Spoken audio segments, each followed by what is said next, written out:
You ask Tiger to solve. This deals with linear equations with one unknown. The final result is x equals -1/3. Let's solve it step by step. Simplify the expression. Simplify the arithmetic.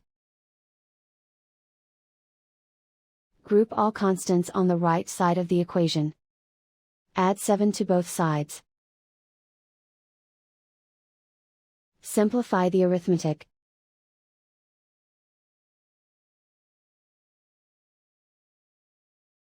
Isolate the x.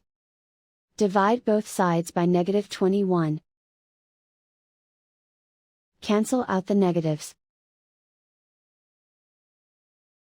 Simplify the fraction. Move the negative sign from the denominator to the numerator. Find the greatest common factor of the numerator and denominator. Factor out and cancel the greatest common factor. And so the final result is x equals -1/3.